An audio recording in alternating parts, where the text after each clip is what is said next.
Nasa taas na po kami ni Aya. Good evening po sa inyong lahat. No po. Ay, ang sarap po sa pakiramdam ng makauwi na. Alam niyo yung parang feeling ko, ilang araw po ako dun sa hospital. Ngayon, katabi ko na po si Aya. Hindi daw po siya talaga nakatulog kagabi, and itong kahaghag ko, hinag din niya kagabi ni Aya. Okay ka na yan? Masaya ka na? Opo. Makakatulog ka na ng mahimbing, no? Ay, Diyos ko, Lord. Maga po kaming umakyat ni Aya kasi gusto ko rin magpahinga. And si Aya din, alam ko wala siyang tulog kasi kagabi to magka-check pa kami, siguro 9:30 na yun, and bago siyang nagising, wala pa yung alarm niya. Anong oras ka nagising? 4:50 and 4:50. Anong ginagawa mo nun yan nung nagising ka na? Wala po. Nag-i-idlip pa po. Maiging. Good job. Akala ko nag-cellphone. Good job po si Aya. Bukas, parid nila doon lang sa kanilang school. Sa may, ikot lang kayo, pinaka-entrance po nila. Sinama din pala si Aya sa Chisay, no? Opo. Galing-galing talaga ni Aya. Back to normal ulit bukas. Dating gawi, gigising, magluto ng almusal. Bukas po ulit, yan, makakatulog na po ako ng mahimbing kami po niya. Wala na po akong marinig na tunog ng telepono. Yan, kakatok-katok. Yun, kasi, anong oras po kagabi kasi, katok-katok sila, ganito, ganyan. Pero normal lang naman yun kasi nga, nasa ospital tayo, check po tayo. Yun lang. Bukas po ulit. Bye-bye! Good morning po sa ating lahat. God bless po. Si Papa Ryan na po yung nag-intro. Ayan na po yun.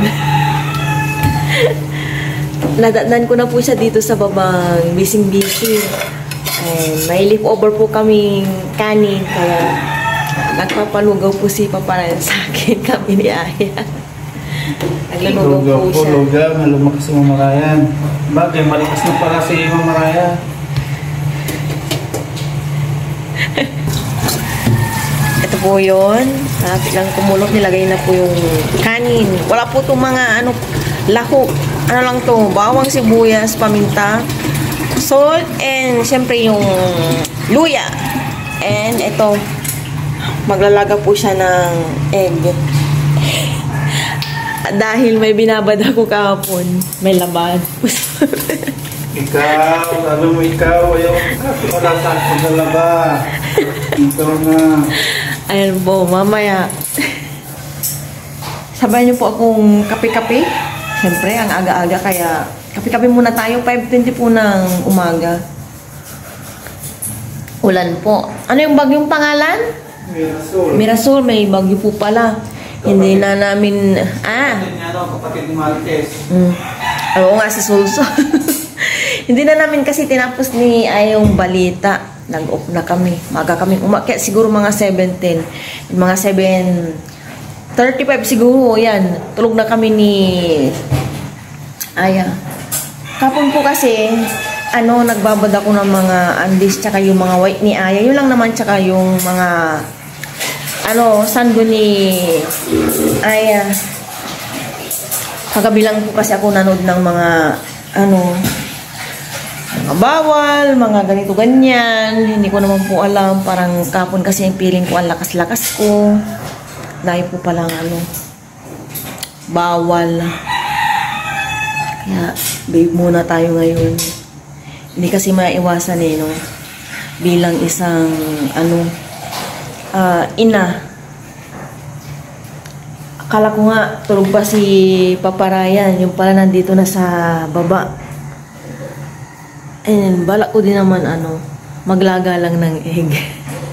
Yung pala nag-ano na po si Papa Ryan ng palugaw niya sa amin ni Aya. Yan, lugaw mamaya. Ulan po dito, ulan at may bagyo. Nako. 5:55 po ng umaga. Hindi na po kalakasan ng ulan. May bagyo talagang si Marisol. Yan, kaya ganito po pala. Pinapatapos ko lang si Ayang maligo at maliligo rin po ako. Sobrang kati na po ng ulo ko. As in. Nakaligo na po tayo. Hindi na po makati yung ating ulo. Saya nandun na naka-ready na. Nag-prepare na po sila ng breakfast namin na lugaw with nilagang egg. Panoorin nyo na lang po sa vlog ni Papa yung aming kain sa breakfast. Tapos na po kami nag-breakfast. Hinihintay ko lang po sa at back to reality. Ayusin ko po yung kanyang buhok. Kasi daw kahapon mukha siyang suplada sa kanyang look. Dahil sa ipit ni Modra ko. Browse si Aya bago pumasok. Ready na po siya. Mag-isa lang po siyang papasok ngayon. And second po, hindi makakapasok. May lagnat po siya, sabi ng nanay ko. Kapon daw, pag uwi nila ng hapon at feeling well na po siya. Yung sakit na uso, hindi pa rin po nawawala. Tinatanggal na po ni Aya yung lock ni Lucky. Hatid na po siya ni Papa Ryan.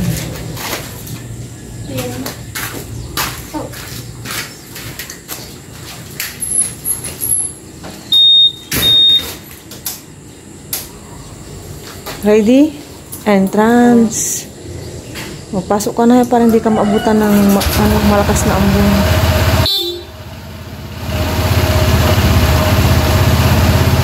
Bayan.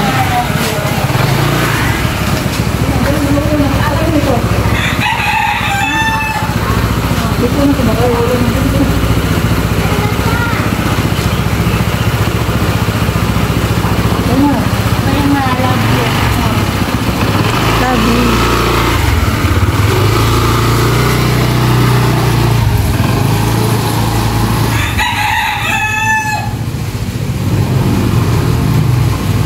Hala, lumalakas po yung ulan. Diyos ko. May makarating po si Aya pa ng maayos. Biglang lakas po ng ambon. Dito lang muna ako sa taas magpapahinga.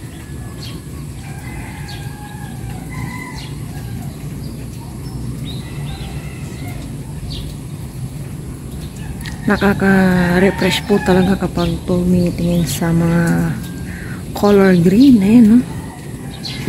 Parang relaxing.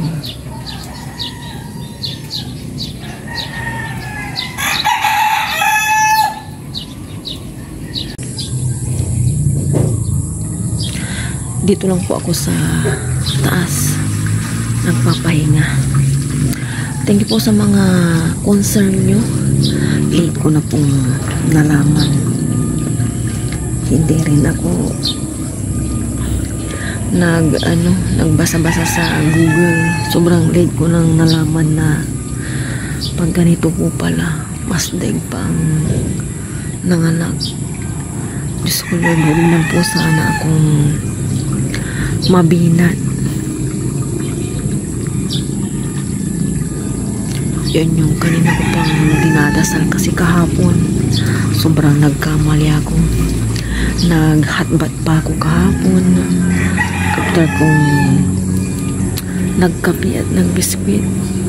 Yung nga niwalis ko yung sa may likod namin dyan. Nagbumba pa nga ako kahapon siguro isang timba na kulay green. Yun nga, nagbabad pa ako ng mga puti, mga andis namin. Sobrang late na. Patulog kami kagabi ni Aya. Nanood din siya, nakinood sa akin. Yung mga bawal. Sobrang late na. Pero, continue pa rin po yung pagtitik ko ng gamot. Hanggang sa maubos. Follow up, check up ko sa 22, itong September. Babalik po ako.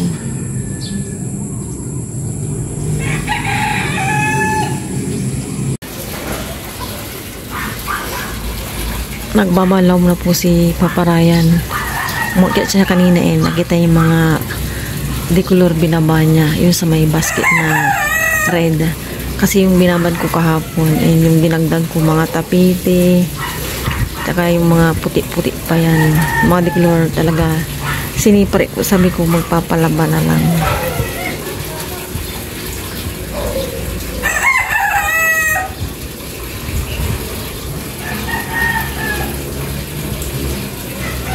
Hindi ko po mapigilang huwag kumilos.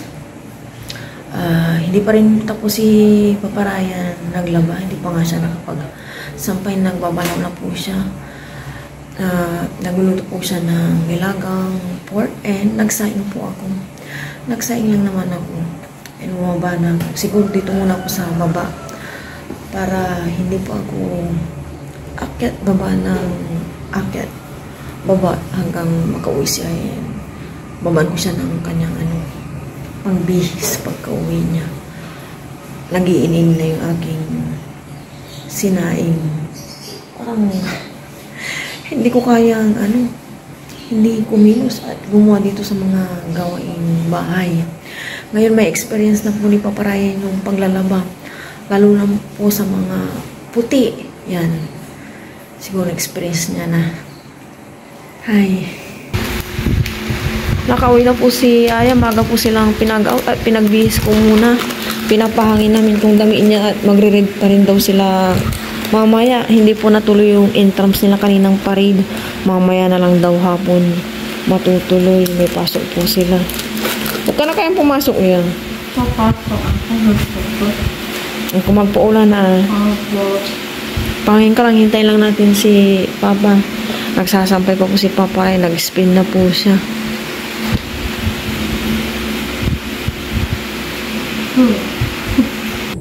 Hello everyone, good morning po sa inyong lahat and then God bless po. Thursday na po tayo ngayon. Hindi ko na po natuloy yung aking vlog kahapon kung ano na po yung kaganapan kahapon, Wednesday. Nagpahinga na po ako kahapon at parang may something na at ayoko pong mabinat. Yan. Late ko na po talaga kasi nalaman yung mga binat-binat after ng itong nangyari sa akin. Grabe po pala. Mas malala pa pala sa nanganak. Kaya nag-rest lang ako nag-rest kahapon. Pero hindi ko rin maiwasang kumilos. Naipitan ko naman si Aya. Yan.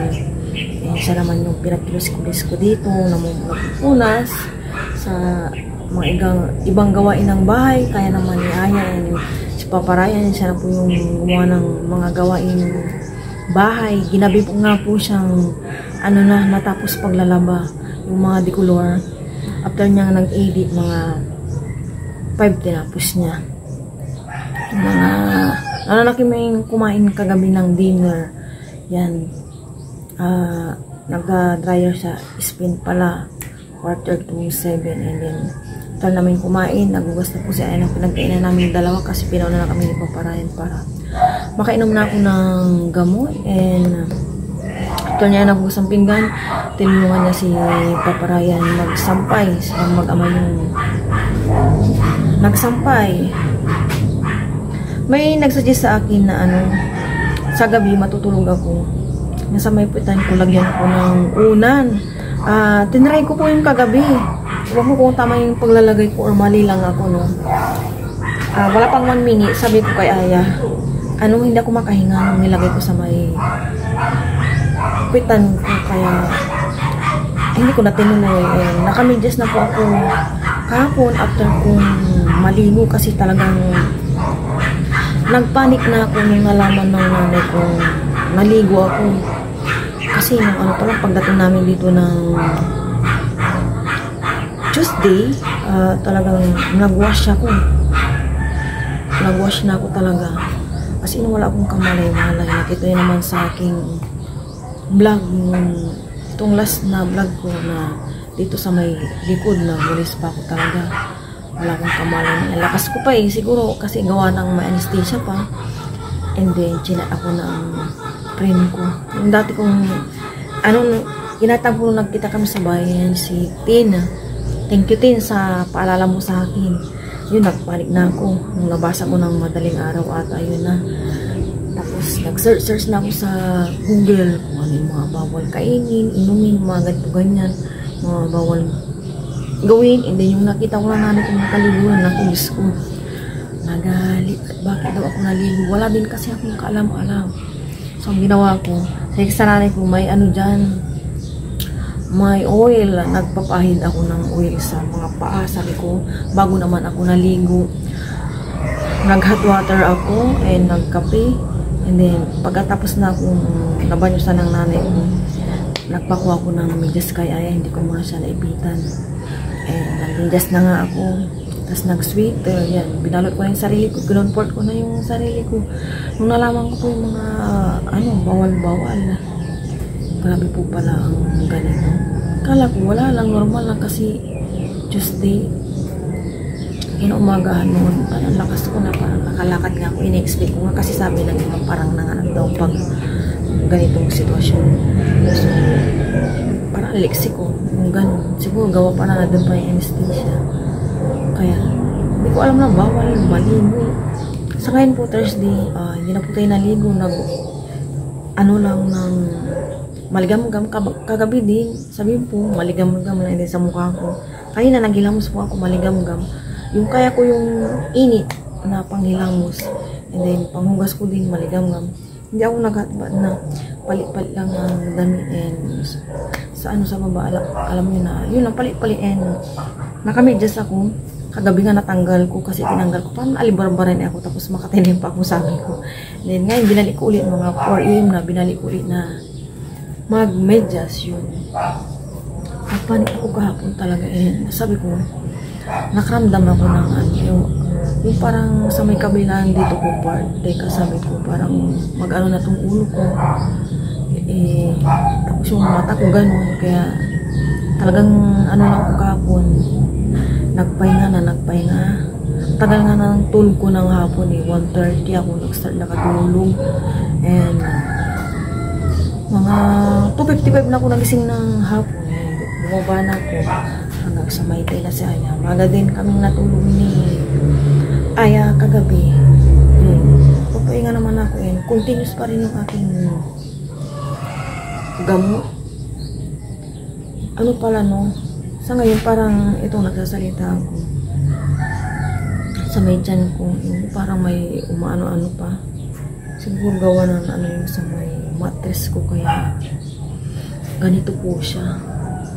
Yan. Dasal lang ako ng dasal na huwag po akong mabina. Yan.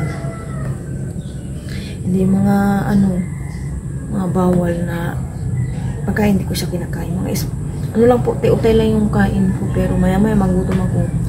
Tinapay na malambot. Kapon nagbigay yung nanay ko ng tinapay. Yan. Then ngayon nagpapabili ako ng orange kay paparayan. O din ang mansanas kasi matitigas yun ang pwede ko lang parang kainin. Base sa sinerch ko sa Google is yung malalambot pa. Yan, yung orange yun. Wala akong nabasa mga apple parang bawal. Nagbase lang po talaga ako sa Google and yun, mga bawal. Kasi yung tiyan ko parang may umaano, iwan ko parang hinuhulma kasi siyempre nagalaw po siya kaya siguro ganito. Yun. Sana huwag naman abutin ng 1 month bago gumaling kasi parang di ko kaya, hindi ko milis dito sa bahay. Kaya sabihin na natin na alam niyo na yung pipil kong sabihin kung mga nasa dito, ito po yung na-spin po ni Paprayan yan.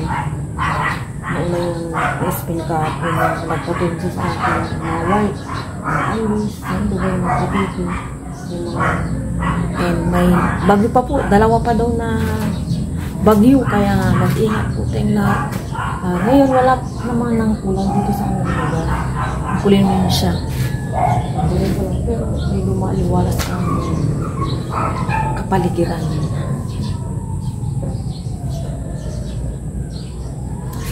Share ko lang po sa inyo yun sa PhilHealth. After po ng may billing na. In-expect ko po, billing na po, kukunin po yung PhilHealth ID ko. Iba na po pala ngayon. Ang pagpunta po doon ni Paparayan, dala ko na rin po kasi yung aking PhilHealth ID.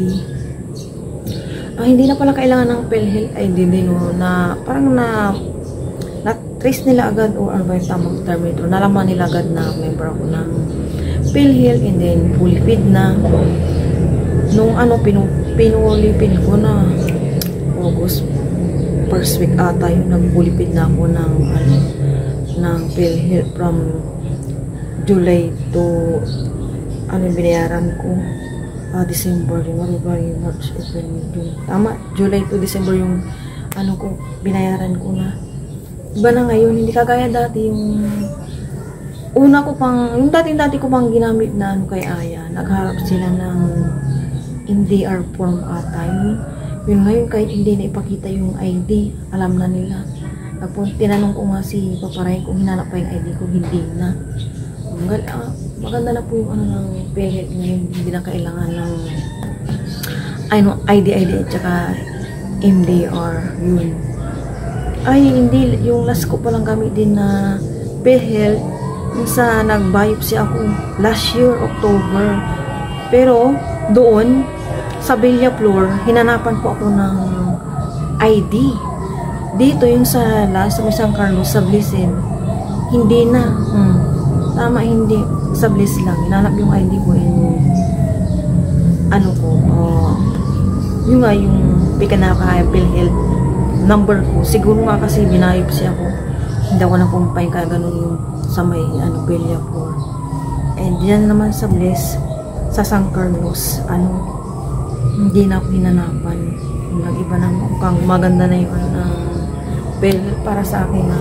Sa PhilHealth, nakamember po sila ni Paparay at Aya. Ako lang yung may PhilHealth, si Paparay hindi na. Pero, nung may panukalang nag-ano, si president po natin, nung sa may barangay, anong tawag nito? Si Aya ako, naka-ano din po sa PhilHealth dito sa barangay. Kinuha rin po yung information yan sa PhilHealth ng barangay, yung pinanukala po ni president, yun, nag-ikot-ikot sila. Nihingi nga yung yung certificate namin naka-ready na. Pero hanggang ngayon, hindi pa kinukuha. And napicturan din ako. Yun. Sana po hindi po ako mabina. Sana ayaw ko mabina. Sabi ko nga kay Aya, tulungan ako magdasal ng wag mabina. Kasi kapon sobrang takot na ako. Na dasal ako ng dasal. Kapon nga bago ako matulog kapon naalala ko kasi parang bago ako matulog ng hapon, after po ng lunch nang pumasok na si Aya, dito naramdaman ko po yung dito konti parang maano na siya, sabi ko. Hanggang sa makatulog na lang akong nagdadasal. Sumibol na po itong mani. Ayan po. Yan po yung sibol ng mani. Buna. Ay, langgam po yan. Langgam. Ay, no, sumisibol na po. Nagpapakita na yung mga white. Ayan, no. Yung kadating ko po lang ng Tuesday, meron na po yan. Ngayon, dumarami na sila. Excited na po ako. Ayan, no. Diyan. Yan po yung hindi nalalanggam. Sana mabuhay sila. And may tinapon din po akong sili dito. Sana buhay kayo ng alam nyo na ma-testing din namin magkatanim ng mani. Pag okay na po ako talaga, alagaan ko kayo. Hindi ko kayo dinidiligan at ulan-ulan. Pero hindi dito yung ewan ko kung nababasa dito ng ulan. Kasi hindi dyan po yung ng ulan, hangin sa may harapan. Yung pechay, ay naku, wala po talaga. Yan, umaaliwalas po ang kalangitan. Nagkakaano na nga, may blue na. Tapos, parang namumulok tong tanggalin ko na nga yung kalamansi. Ganito lang po yung kalamansi. Malilit po yung bunga niya. May 4 po siyang bunga. Papasikat na po si Haring Araw. Medyo mahangin pa rin po.